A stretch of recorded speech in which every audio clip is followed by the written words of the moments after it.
সুপ্রিয় শিক্ষার্থীরা, আশা করি তোমরা ভালো আছো। আজকে আমি সপ্তম শ্রেণীর বিজ্ঞানের অনুশীলনী পাঠের দ্বিতীয় অধ্যায় পদার্থের সুলুক সন্ধান নিয়ে আলোচনা করব। চলো শুরু করি। পদার্থের সুলুক সন্ধান অর্থাৎ পদার্থের খোঁজ খবর। এই যে আমাদের চারপাশে এত বস্তু আমরা দেখি, তার ভিতরকার গঠন আসলে কেমন? পদার্থকে আমরা যদি ভাঙতে থাকি, তাহলে ক্ষুদ্র থেকে ক্ষুদ্রতর পর্যায়ে গিয়ে আমরা আসলে কি দেখব? ঠিক কী কারণে আমরা এক এক পদার্থ এক এক রকম বৈশিষ্ট্যের দেখি? এই সকল প্রশ্নের উত্তর খুঁজতেই আমাদের এবারের শিখন অভিজ্ঞতা পদার্থের সুলুক সন্ধান।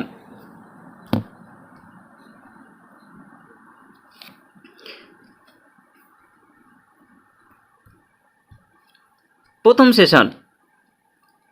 তোমাদের আশেপাশে কত রকম তো বস্তু তোমরা দেখো, এগুলো সব কি দেখতে একই রকম? নিশ্চয় না। আবার সব বস্তু সব রকম কাজে লাগানো যায় না। একটু ভেবে দেখো তো, কোন বস্তুর বৈশিষ্ট্য কেমন? প্রথম সেশনের শুরুতেই তোমরা বসতবাড়ি, রান্নাঘর, শ্রেণীকক্ষ এবং আশেপাশে যে সকল বস্তু দেখো সেগুলোর তালিকা তৈরি করবে এবং তাদের বৈশিষ্ট্য অনুযায়ী শ্রেণীবদ্ধ করবে। এটা তোমাদের কাজ। তালিকা তৈরি করতে তোমরা ছক 1 পূরণ করবে। এই ছক অনুযায়ী তালিকা তৈরি করতে হবে।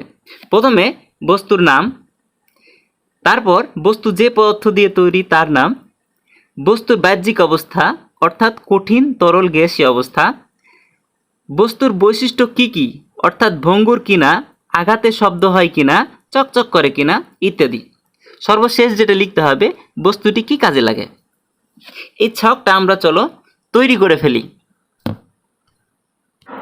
বস্তুর নাম চেয়ার, বস্তুটি যে পদার্থ দিয়ে তৈরি কাঠ, বস্তুটির বাহ্যিক অবস্থা কঠিন, তরল না বায়বীয়? কঠিন। বস্তুটির বৈশিষ্ট্য কি কি, ভঙ্গুর কিনা, আঘাত করলে ঝনঝন শব্দ হয় কিনা, চকচক করে কিনা ইত্যাদি। ভঙ্গুর কিনা, হ্যাঁ, এখানে একটা বিষয় বলে রাখা ভালো যে ভঙ্গুর কিনা, এই ভঙ্গুর কথাটার অর্থ হচ্ছে যে সকল বস্তু খুব সহজে ভেঙে যায় তাদেরকে বলা হয় ভঙ্গুর। যেমন হচ্ছে কাঁচ একটা ভঙ্গুর পদার্থ।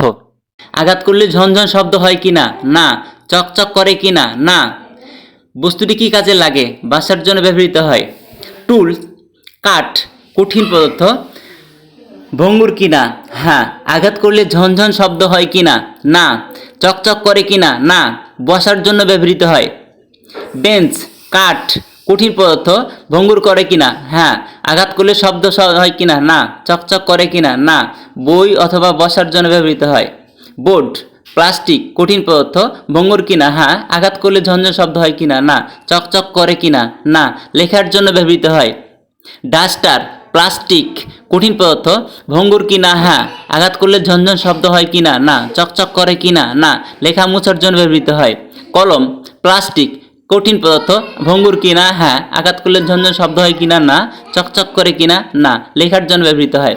লাইট, প্লাস্টিক জাতীয় কঠিন পদার্থ, ভঙ্গুর কিনা, হ্যাঁ। আঘাত করলে ঝনঝন শব্দ হয় কিনা, না। চকচক করে কিনা, না। ঘর আলোকিত করার জন্য ব্যবহৃত হয়। থালা বাসন, প্লাস্টিক জাতীয় কঠিন পদার্থ, ভঙ্গুর কিনা, হ্যাঁ। আঘাত করলে ঝনঝন শব্দ হয় কিনা, না। চকচক করে কিনা, না। খাবার রাখার জন্য ব্যবহৃত হয়। প্লাস্টিকের স্কেল, প্লাস্টিক জাতীয় কঠিন পদার্থ, ভঙ্গুর কিনা, হ্যাঁ। আঘাত করলে ঝনঝন শব্দ হয় কিনা, না। চকচক করে কিনা, না। পরিমাপ করার জন্য ব্যবহৃত হয়। লোহার স্কেল, লোহা জাতীয় কঠিন পদার্থ, ভঙ্গুর কিনা, না।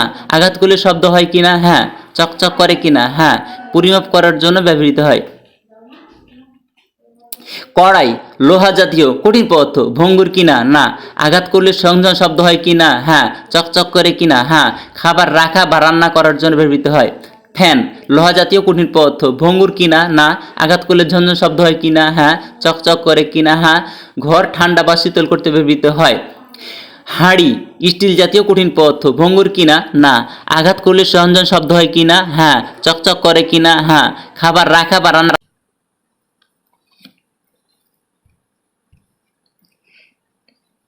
এবার ছকের তথ্য নিয়ে এবার একটু দলে বসে আলোচনা করো। আলোচনার মধ্য দিয়ে খুঁজে বের করার চেষ্টা করো কোন ধরনের বৈশিষ্ট্য থাকলে কোন বস্তু কোনো নির্দিষ্ট কাজে লাগে। যেমন রান্নাবান্নায় ধাতব হাঁড়ি পাতিল ব্যবহার করা হয়, কিন্তু কাঠ বা প্লাস্টিকের পাতিল ব্যবহার করা হয় না। এর কারণ হলো ধাতব বস্তু তাপ পরিবহন করে, আর রান্না করার জন্য তো তাপ লাগে। এই জন্য ধাতব হাঁড়ি পাতিলে ধাতব বস্তু ব্যবহার করা হয়। আবার গরম হাঁড়ি পাতিল ধরতে গেলে কাঠের হাতল বা কাপড় হাতা ব্যবহার করা হয় কেন? এর কারণ হচ্ছে কাপড়, কাঠের হাতল, এগুলো হচ্ছে প্লাস্টিকের হাতল, এগুলো হচ্ছে তাপ পরিবহন করে না, যার জন্য এই বস্তুগুলো দিয়ে গরম পাতিল খুব সহজেই নড়াচড়া করা যায়।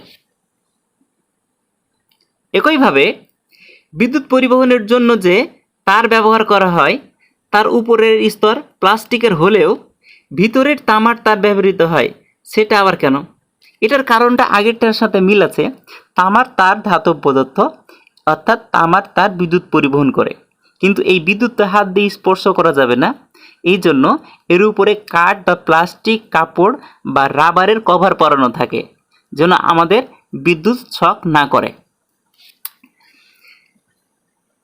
কাঠ, প্লাস্টিক বা কাপড় যে বৈশিষ্ট্য প্রদর্শন করে, তার থেকে অ্যালুমিনিয়াম, স্টিল, লোহা, তামা এর ধর্ম আলাদা হয়। একই কারণে হয়, কারণ এটা ধাতব পদার্থ, এটা অধাতব পদার্থ। তোমাদের এই পাঠের মূল উদ্দেশ্যটা হচ্ছে ধাতব পদার্থ এবং অধাতব পদার্থ বা ধাতু এবং অধাতু সম্পর্কে চেনা এবং তাদের বৈশিষ্ট্য সম্পর্কে জানা। চলো জেনে নিই ধাতু কাকে বলে এবং অধাতু কাকে বলে।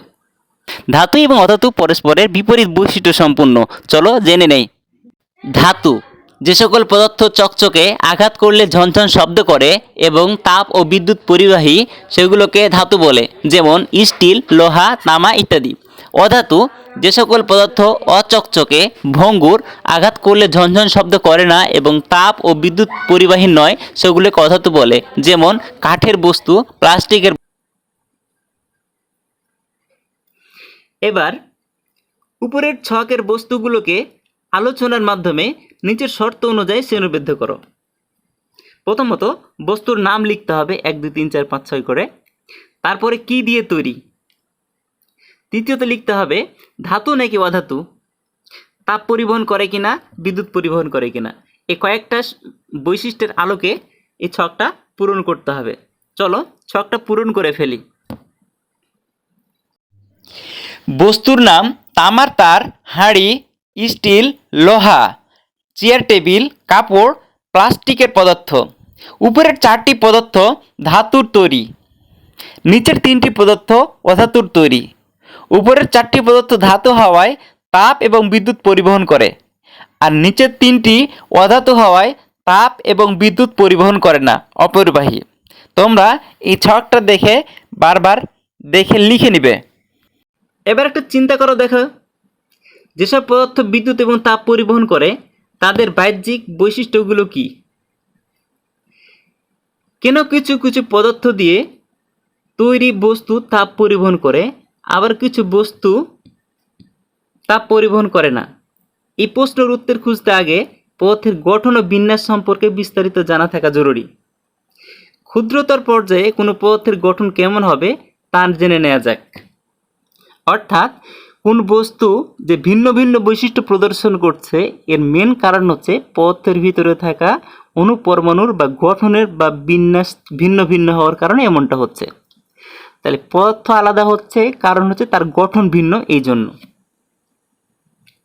তোমরা দলে সবাই একসাথে অনুসন্ধানী পাঠ বইটির অণুপরমাণু অধ্যায়টি পড়ো। মৌলিক পদার্থ, ইলেকট্রন, প্রোটন, নিউট্রন, পরমাণুর গঠন ইত্যাদি বিষয় পড়ে নিজেরা আলাপ করো এবং বিষয়গুলো বুঝতে চেষ্টা করো। প্রতিটি মৌলিক পদার্থ যে এক একটি পারমাণবিক সংখ্যা থাকে, তা কীভাবে হিসাব করা হয় তা পড়ো এবং আলোচনা করো।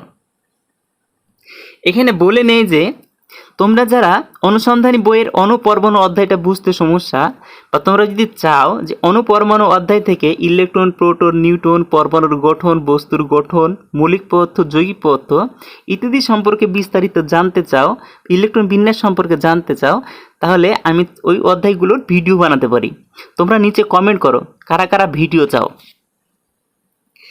এবার পরমাণুর কেন্দ্র থাকে প্রোটন আর নিউট্রন, আর তাকে ঘিরে ইলেকট্রনগুলো ঘুরতে থাকে। এখানে পরমাণুটা গঠন কেমন সেই সম্পর্কে বলা হচ্ছে। অর্থাৎ প্রোটন আর নিউট্রন থাকে পরমাণুর কেন্দ্রে, আর ইলেকট্রনটা থাকে বাইরে। ইলেকট্রনটা প্রোটন আর নিউট্রনকে কেন্দ্র করে ঘুরে। অর্থাৎ এখানে যে লাল কালারের বস্তুটা দেখা যাচ্ছে এটা হচ্ছে প্রোটন এবং নিউট্রন, যেটাকে নিউক্লিয়াস বলা হয় পরমাণুর। আর সবুজ কালারের যে পয়েন্টটা বা বিন্দুটা দেখা যাচ্ছে সেটা হচ্ছে ইলেকট্রন, যেটা নিউক্লিয়াসকে কেন্দ্র করে ঘুরে। তাহলে প্রথম কার্ডটা হচ্ছে একটা পরমাণুর, দ্বিতীয়টা হচ্ছে একটা পরমাণু, এটা একটা পরমাণু, এটা একটা পরমাণু। এবার বইয়ের একই অধ্যায়ের পরের অংশে পরমাণুতে ইলেকট্রনগুলো কিভাবে বিন্যস্ত থাকে, আবার পরমাণুকে কেন্দ্র করে যে নিউক্লিয়াস থাকে এ সম্পর্কে পড়ে নাও, দলে আলোচনা করো। অর্থাৎ পরমাণুর কেন্দ্রে নিউক্লিয়াস থাকে, এর বাইরে ইলেকট্রন থাকে। ইলেকট্রনগুলো কিভাবে বিন্যস্ত থাকে তারও আবার একটা নিয়ম বা সূত্র আছে। যেমন প্রথম কক্ষপথে সর্বোচ্চ কতটি ইলেকট্রন ধরতে পারে তার একটা সূত্র আছে, 2n²। এখানে n বলতে হচ্ছে কক্ষপথের সংখ্যা।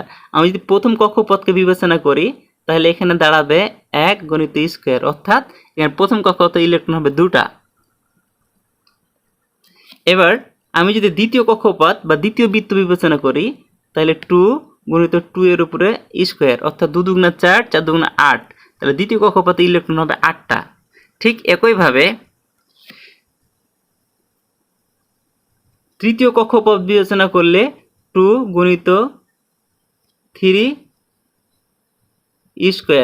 মানে 3 × 3 = 9, 9 × 2 = 18, অর্থাৎ তৃতীয় কক্ষপথে ইলেকট্রনের সংখ্যা হবে 18। ঠিক চতুর্থ কক্ষপথে 4 × 4 = 16, 16 × 2 = 32। এভাবে হিসাব করা যায়। যা হোক, তোমরা পরবর্তীতে ইলেকট্রন বিন্যাস সম্পর্কে জানতে পারবে, যে প্রথম কক্ষপথে কয়টা, দ্বিতীয় কক্ষপথে কয়টা, তৃতীয় কক্ষপথে ইত্যাদি। এবার একটু চিন্তা করে দেখো, যেসব পদার্থ বিদ্যুৎ এবং তাপ পরিবহন করে তাদের বাহ্যিক বৈশিষ্ট্যগুলো কি? কেন কিছু পদার্থ দিয়ে তৈরি বস্তু তাপ পরিবহন করে, আবার কিছু বস্তু তাপ পরিবহন করে না? এই প্রশ্নের উত্তর করতে হলে পদার্থের গঠন বিন্যাস সম্পর্কে জানা থাকা জরুরি। ক্ষুদ্রতার পর্যায়ে তোমরা এগুলো আলোচনা করতে পারবে অণু-পরমাণু অধ্যায় থেকে। ঠিক আছে, আজকের ক্লাসটি এখান থেকে। সবাইকে ধন্যবাদ জানাচ্ছি এবং পরবর্তী ক্লাস দেখার অনুরোধ জানাচ্ছি।